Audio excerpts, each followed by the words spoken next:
Welcome to your Chapter 5 of your Human Geography text. We'll be discussing languages and dialects this time. And so as you work through the book, you'll see that there's some really important aspects of this, looking at what is language, what is linguistics, what is geolinguistics, dialects, and accents. And so we'll start working through this, and I think this is kind of interesting because a lot of us confuse language and dialects and accents combined. So this will really try to help to solidify the differences between them. So obviously languages are what is spoken word between groups of people for understanding. We can have dialects, which are different versions of that language, and then accents are just the way that certain letters are pronounced.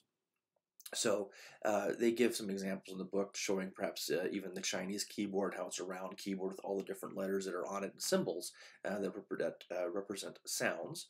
But we look more at then at the English sign. It kind of makes fun of uh, the translation errors within languages because, as an example, a friend of mine, he English is a second language. He learned Spanish first when he was a child, and there's a lot of different sayings and stories that he uses, and then he'll say it out loud, and then he'll look at me and go, "It doesn't translate. It won't make sense." And it's just very interesting in how different languages have that, and then we do the same thing in English. There's different words and things like, "Oh, wow, your hair's on fleek." Well, fleek doesn't really mean anything outside of just our vernacular or our slang that we use in English. So it's really interesting that every culture has that. Um, so it starts talking about different types of languages, looking at how areas that are isolated, how those languages become very strong, very little variance, but then we look at places that are very diverse and how there's different variations of that language. You'll be doing a discussion this topic that deals with a test that you'll take, and the test will try to depict where your language, based on the way that you speak, what influences or where you're from. Where have you originated from in different regions of the United States? What do you call it? Coca-Cola, Coke, soda, pop, all those different words within that dialect, they all mean the same thing, but they come from a different origin and they come from a different type of vernacular that you'll learn a little bit more about, otherwise known as U.S. languages and dialects. So you'll kind of work through those aspects. Does Los Angeles have a dialect? Does it have an accent?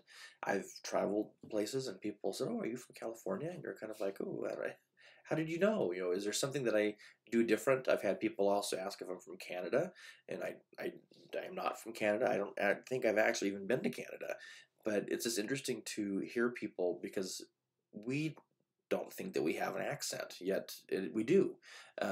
And there's also then a cultural aspect of that. The book will discuss a little bit about the understanding of Spanglish and also bringing in Ebonics and how there was what was considered the Oakland controversy, in which the school districts acknowledged that Ebonics is a formal variation or dialect of English, and how that's a real thing. That it's not just a term that is used in a descriptor, but it's an actual variation of language, and how we're looking at even Los Angeles having its own dialect, and that these are genuine ways in which people communicate. You'll also learn a little bit about how languages are made, and then how they can die, and how they can then change. And there's a YouTube video that I shared the link on. It's through a TED talk, but it discusses, is texting on your cell phone, is that killing the English language? Because now we're moving into shorthand. See you late, the number 8R. Is that really changing the way that we write? Is that changing English? And your opinion on that, maybe share that on your discussion. But is it really killing it, or is it creating a new? I mean, the many linguistics people who study language, they will argue and say that if you're able to communicate by text in shorthand, that you're actually bilingual. That is a different language altogether, using codes and symbols.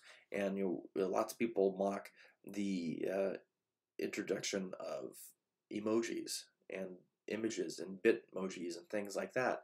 But if you think about it, look at ancient Egypt and how they communicated using hieroglyphs. It's the same thing. It's a form of language. So it's very interesting in how it's being perceived. So the last thing you'll kind of deal with is looking at typonyms, looking at how we use different images and designs to represent a language or even a word. And kind of relating with the last chapter, chapter 4, but think about just food and fast food and things like that. Do you even need the word Nike to be on the image of the check mark, or do you know that that's what that is? Are you able to interpret that, or maybe just a big golden arch and know that that means McDonald's? Are we changing from a language, from having it to be written out completely, to creating its own thing? I mean, since we're talking about McDonald's, think about just, we'll say the Big Mac or the McRib. The McRib is not a real thing. It's a fake word that was made to describe a pork-based product that is a sandwich covered in barbecue sauce. But a McRib is its own language, it's its own word that has its own meaning. And if you were to travel somewhere in some indigenous forest and talk to them about a McRib, they would know what that Mick part means. But that's part of our language, our cultural identity. We'll talk more about that later. But the thing about food and that design, that's how I think about when I studied this and when I teach it. I try to find other ways that I can relate these topics to daily activities. Going to Del Taco, the Del Burrito. Well, that doesn't really, we know what that means, but is it because we've now been trained as a discourse to understand that, oh, I guess means it's a meat and bean, burrito type thing.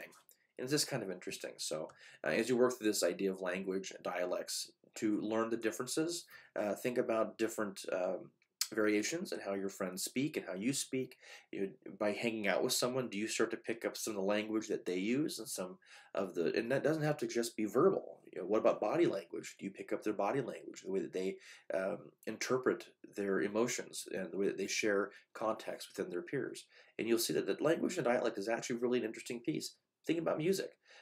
When I took that test, it said that a lot of my language that I speak, the dialect has a lot to do with the Midwest. But I'm not from the Midwest. I grew up, a little bit farther east of East LA. I'm not from the Midwest at all, but I listen to a lot of very old classic country music. And so by listening to that music, has that influenced the way that I speak? Is the music that you listen to influence the way that you speak and the language that you discuss and share your emotions and feelings with? And I think that you'll find that it really does have a lot to do with that. Nonetheless, enjoy, and we'll talk soon.